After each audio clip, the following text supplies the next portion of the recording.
दोस्तों, आज की यह वीडियो काफी महत्वपूर्ण बात पर आधारित है। एक ऐसी बात जो लगभग हर इंसान अपने जीवन में महसूस करता ही है, और वो है मजबूरियां। आज के इस वीडियो में हम जानेंगे मजबूरियों को देखने का सही तरीका क्या है। मजबूरियां जीवन का एक महत्वपूर्ण हिस्सा है और हमारे जीवन में अक्सर आती है। मजबूरी एक व्यक्ति के जीवन में ऐसी स्थिति को दर्शाती है जहां व्यक्ति कुछ करने में सीमित रह जाता है, अक्सर बिना अपनी इच्छा के, क्योंकि उनके पास कोई दूसरा विकल्प नहीं होता।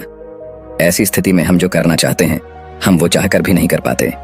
यह एक ऐसी परिस्थिति होती है जहां पर व्यक्ति अपने मन के अनुसार चुनाव नहीं कर सकते और अपने हथियार डाल देते हैं। मजबूरी में हमें अक्सर वही करना होता है जो हमारे सामने रखा गया हो, ना कि वो जो हम करना चाहते हैं। ये मजबूरियां हमारी आर्थिक, सामाजिक, पारिवारिक और व्यक्तिगत स्थितियों से संबंधित होती हैं। कुछ लोग मजबूरियों से कोसों दूर भागते हैं और कुछ लोग उनका डटकर सामना करते हैं। मजबूरियों से निपटने के लिए नए तरीके खोजते हैं। तो आइए इस कहानी के माध्यम से जानते हैं कि कैसे हम अपने जीवन की एक मजबूरी को एक अवसर में बदल सकते हैं। उससे पहले, यदि आप भी भगवान बुद्ध को दिल से मानते हैं और उनके सच्चे भक्त हैं, तो कहानी को पूरा सुने, चैनल को सब्सक्राइब करके बेल नोटिफिकेशन को ऑल पर सेलेक्ट कर लें और कमेंट बॉक्स में नमो बुद्धाय अवश्य लिखें। यह कहानी एक व्यक्ति के बारे में है जो बहुत दुखी था। एक समय की बात है, एक छोटे से गांव में एक आदमी रहता था। वह गरीब था और उसके पास केवल एक छोटा सा घर और छोटी सी जमीन थी। उसका जीवन कठिनाइयों से भरा रहता था और उसकी मजबूरी उसे रात दिन परेशान किया करती थी। अपनी पत्नी और एक बेटा होने के बावजूद वह आदमी अकेला ही महसूस करता। वह मन ही मन सोचता रहता कि मेरे जीवन में कितनी मजबूरियां हैं। मुझे अपने घर का खर्च चलाने के लिए रोज काम करना होता है। अगर मैं काम नहीं करूंगा तो मेरा परिवार क्या खाएगा, मेरा घर कैसे चलेगा। मेरे बेटे के जीवन में अच्छा भविष्य लाने के लिए मुझे मजबूरन काम करना होता है। उसे अपना काम एक बोझ लग रहा था और यह सोचकर वह बहुत दुखी था। एक तरफ जहां लोग उसी गांव के तालाब पर मस्ती करने आते हैं और अपने दोस्तों के साथ सुकून भरा वक्त गुजारने आते, वहीं इस आदमी को वहां मजबूरन मछलियां मारना होता ताकि उसके घर के खर्चों में खाने पर होने वाला खर्च कम हो सके और उसका परिवार यह तालाब से लाई हुई मछलियां खा सके। आदमी मजबूर था और वह अपने परिवार को खुश देखना चाहता था, पर उसकी मजबूरियों ने उसके घर से सुख और शांति को खत्म ही कर दिया था। उसे ऐसा लग रहा था कि अपने जीवन में इतने सारे कमियों के कारण वह कभी खुश नहीं रह पाएगा। एक दिन इसी बात से परेशान होकर वह एक वृक्ष के नीचे बैठकर रो रहा था। तभी एक साधु उसकी ओर आ रहे थे। साधु ने देखा कि उसके चेहरे पर बहुत सारे गम थे। उस साधु ने देखा कि वह व्यक्ति दुखी होकर फूट फूट कर रो रहा था। साधु ने उस व्यक्ति के पास जाकर पूछा, क्या हुआ बेटा, तुम इतने क्यों परेशान? उस आदमी ने साधु की ओर देखा।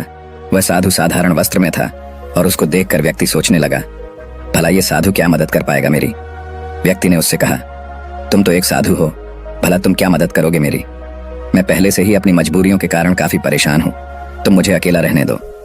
साधु उस व्यक्ति से कहते हैं, बेटा, इतना दुख तुम अकेले क्यों सहन कर रहे हो? मुझे बताओ क्या हुआ, शायद मैं तुम्हारा दुख दूर कर सकूं। वह व्यक्ति उस साधु से कहता है, तुम मेरा दुख दूर कैसे करोगे? तुम मेरी मजबूरियों से मुझे मुक्त कैसे कर सकते हो? तुम्हें तो खुद नहीं पता मजबूरियां क्या होती हैं। तुम्हें कौन सी मजबूरी का सामना करना होता होगा अपने जीवन में। तुम क्या जानो मजबूरी, तुम्हें किस बात की चिंता, तुम तो काम भी नहीं करते, तुम्हें किसी परिवार का ध्यान भी नहीं रखना है। मुझे तो दिन रात काम करके अपने परिवार की जिम्मेदारी उठानी है। साधु उस आदमी के कटु शब्द सुनकर भी शांत रहे। वह समझ गए कि यह आदमी अपने जीवन में अपने कामों और मजबूरियों को बुरा समझता है और इसी कारण यह काम को बोझ समझकर मन से किसी भी काम को नहीं कर पा रहा है।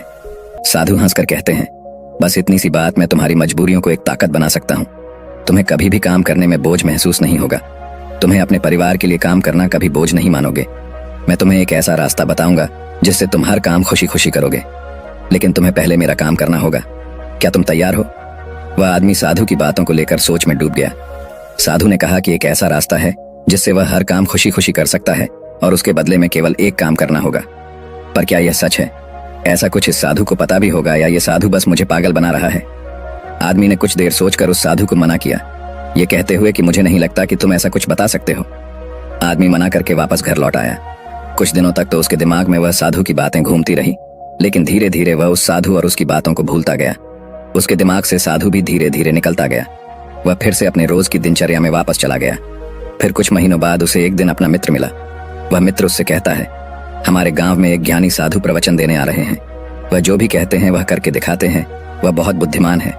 उसका मित्र उस आदमी से कहता है, तुम भी चलो मेरे साथ, तुम्हें वहां आनंद आएगा।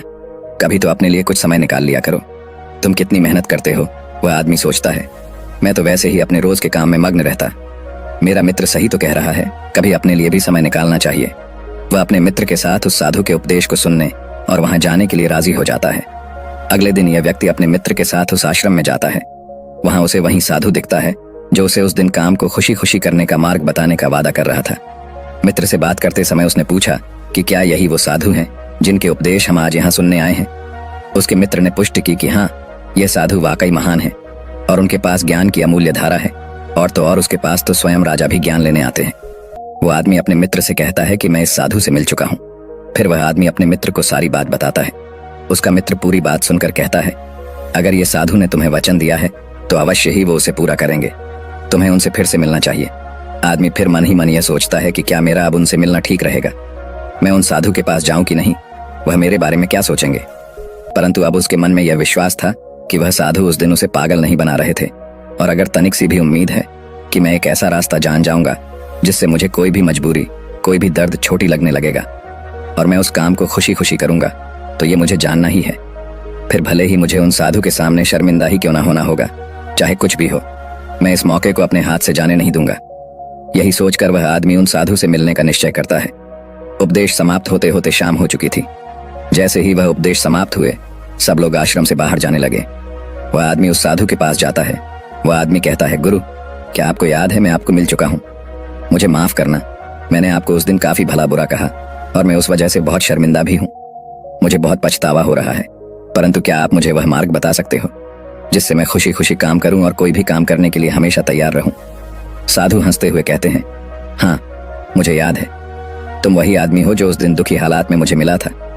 ठीक है, मैं अपना वादा पूरा कर दूंगा, लेकिन अब शाम हो चुकी है और मैं पूरे दिन उपदेश देकर थक गया हूँ। तुम मुझे कल सुबह इसी आश्रम के बाहर मिलना। वह आदमी बहुत खुश होता है और कहता है, जी गुरुदेव, मैं कल सुबह आपसे मिलने आ जाऊंगा। सुबह होते ही वह आदमी उस आश्रम के बाहर उस साधु से मिलने जाता है।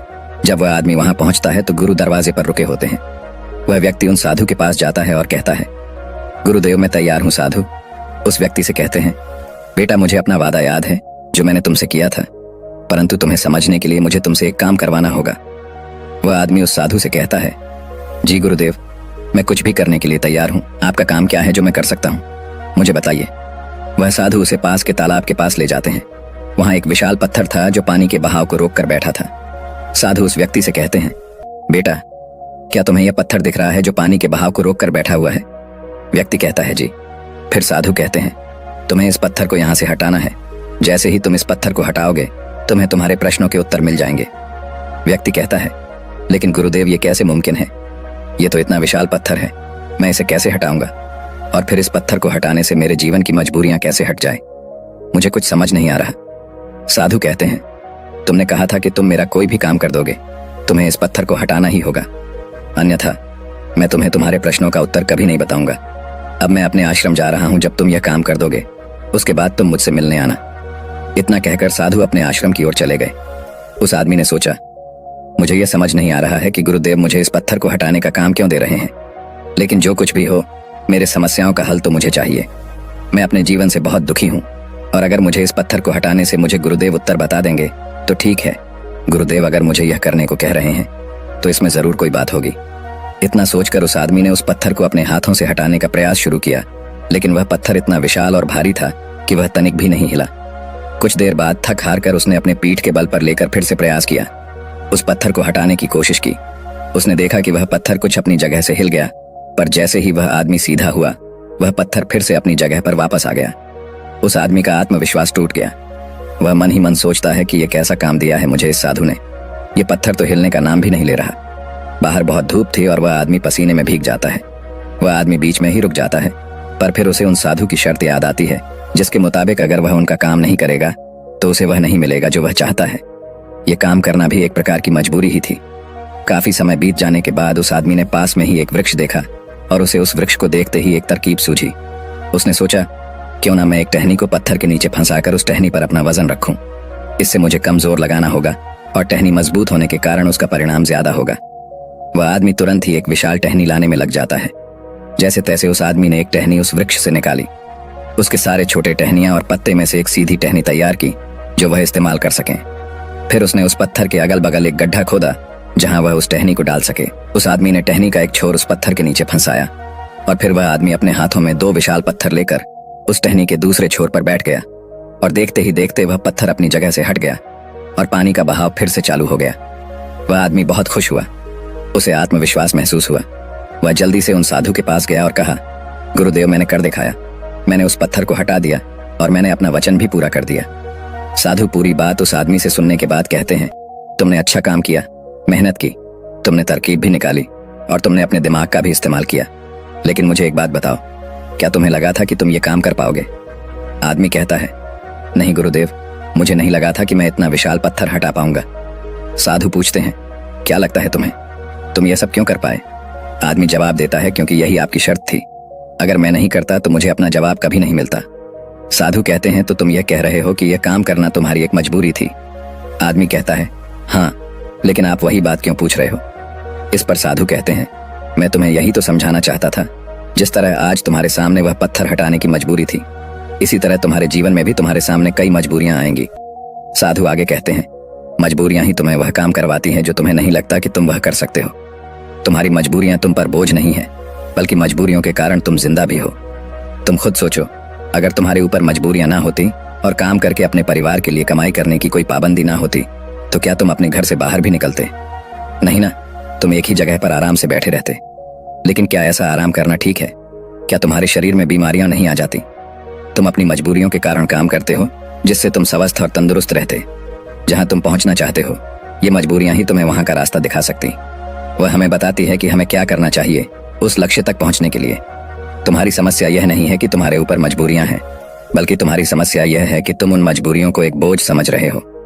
हमारी मजबूरी हमारे लक्ष्यों को प्राप्त करने में हमारे लिए एक माध्यम बन सकती है और हमें नए दिशाओं में ले जा सकती है, जैसे कि तुमने टहनी का उपयोग किया ताकि उस पत्थर को हटा सको। ऐसा ही कुछ हमारे साथ जीवन में भी होता है।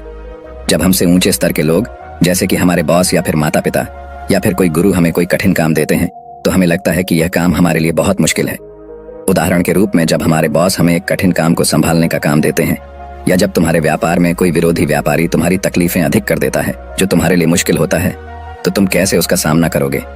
अक्सर हम नहीं चाहते कि ऐसी समस्याएं हमारे सामने आए, लेकिन सच्चाई तो ये है कि वह हमारे सामने है और हमें हमारे लक्ष्यों को प्राप्त करने से रोक रही है। क्या लगता है, आप ज्यादातर लोग इस स्थिति में क्या करते होंगे? बेशक कोई नहीं चाहता कि वह संकट में आए, लेकिन जब एक विशाल समस्या उनके सामने होती है, ऐसी कठिन समस्या है जो उन्हें परेशान करती है, तब क्या करते होंगे लोग?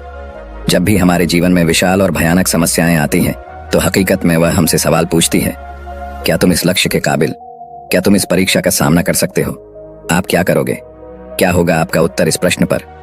क्या होता है जब आपके सामने एक समस्या आ जाती है जिसका समाधान आपके लिए मुश्किल होता है? क्या आप भाग जाएंगे? क्या आप अपने लक्ष्य को किस्मत के हाथों रहने देंगे? अगर हम इतिहास की ओर देखें तो हजारों लोगों ने इन सारे प्रश्नों का उत्तर ना में दिया। उन्होंने अपने हथियार डाल दिए, अपने लक्ष्य को त्याग दिया, सिर्फ इसलिए क्योंकि उनके सामने एक विशाल समस्या आ गई थी। ऐसा हम आज के युग में भी करते हैं।